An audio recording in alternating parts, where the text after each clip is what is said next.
The book of Job, chapters 1 through 3. There was a man in the land of Uz whose name was Job, and that man was perfect and upright, and one that feared God and turned away from evil. And there were born unto him 7 sons and 3 daughters.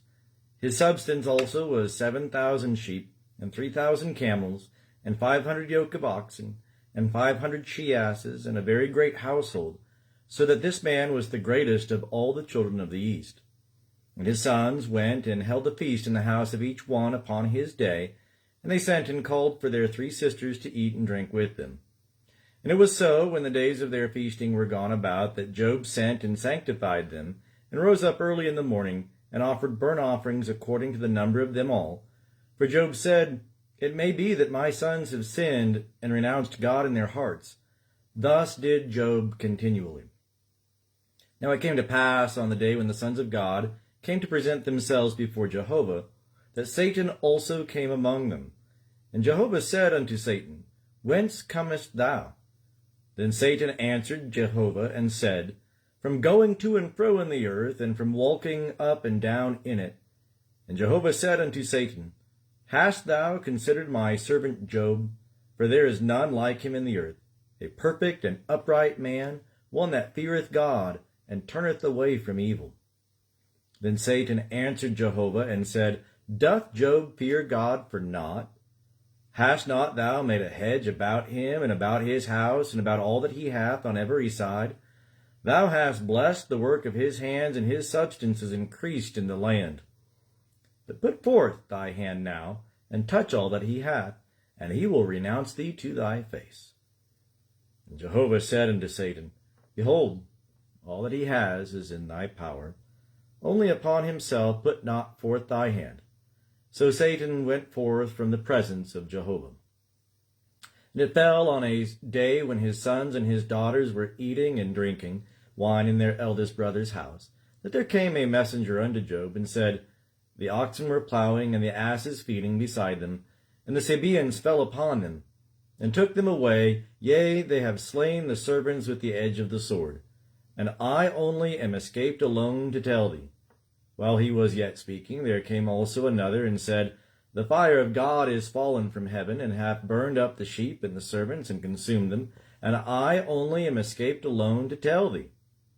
While he was yet speaking, there came also another, and said, The Chaldeans made 3 bands, and fell upon the camels, and have taken them away, yea, and slain the servants with the edge of the sword, and I only am escaped to tell thee.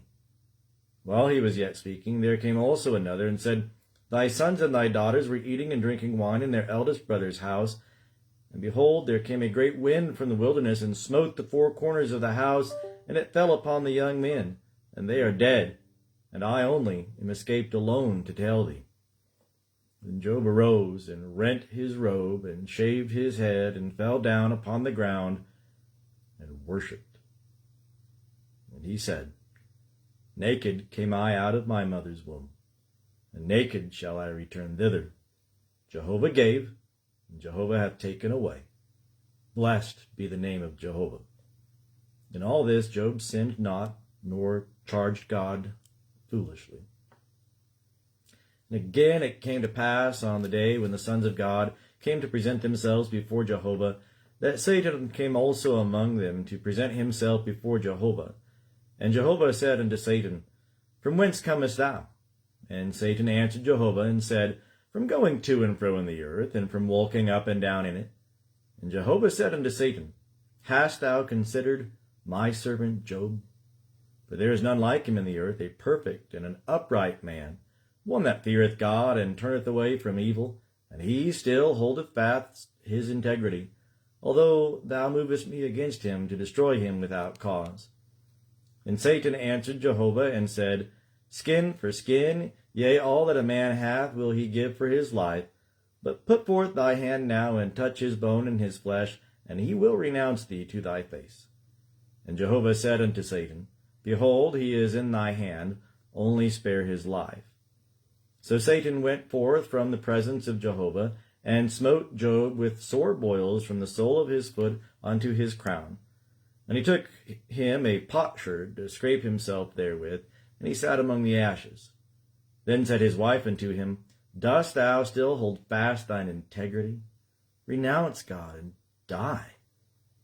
But he said unto her, Thou speakest as one of the foolish women speaketh. What? Shall we receive good at the hand of God, and shall we not receive evil? In all this did not Job sin with his lips. Now when Job's 3 friends heard of all this evil that was come upon him, they came every one from his own place. Eliphaz the Temanite, and Bildad the Shuhite, and Zophar the Naamathite, and they made an appointment together to come to bemoan him, and to comfort him. And when they lifted up their eyes afar off, and knew him not, they lifted up their voice, and wept. And they rent every one his robe, and sprinkled dust upon their heads toward heaven. So they sat down with him upon the ground 7 days and 7 nights, and none spake a word unto him, for they saw that his grief was very great. After this opened Job his mouth, and cursed his day. And Job answered and said, Let the day perish wherein I was born, and the night which said, There is a man-child conceived. Let that day be darkness, let not God from above seek for it, neither let the light shine upon it. Let darkness and the shadow of death claim it for their own. Let a cloud dwell upon it. Let all that maketh black the day terrify it. As for that night, let thick darkness seize upon it. Let it not rejoice among the days of the year. Let it not come into the number of the months. Lo, let that night be barren. Let no joyful voice come therein. Let them curse it that curse the day, who are ready to rouse up Leviathan. Let the stars of the twilight thereof be dark. Let it look for light, but have none, neither let it behold the eyelids of the morning. Because it shut not up the doors of my mother's womb, nor hid trouble from mine eyes. Why died I not from the womb? Why did I not give up the ghost when my mother bare me? Why did the knees receive me, or why the breast that I should suck? For now should I have lain down and been quiet. I should have slept, then had I been at rest. With kings and counselors of the earth, who built up waste places for themselves, with princes that had gold, who filled their houses with silver, or as a hidden untimely birth I had not been, as infants that never saw light. There the wicked cease from troubling, and there the weary are at rest. There the prisoners are at ease together. They hear not the voice of the taskmaster. The small and the great are there, and the servant is free from his master. Wherefore is light given to him that is in misery, and life unto the bitter in soul, who long for death, but it cometh not, and dig for it more than for hid treasures, who rejoice exceedingly and are glad when they can find the grave. Why is light given to a man whose way is hid, and whom God hath hedged in? For my sighing cometh before I eat, and my groanings are poured out like water. For the thing which I fear cometh upon me, and that which I am afraid of cometh unto me. I am not at ease, neither am I quiet, neither have I rest, but trouble cometh.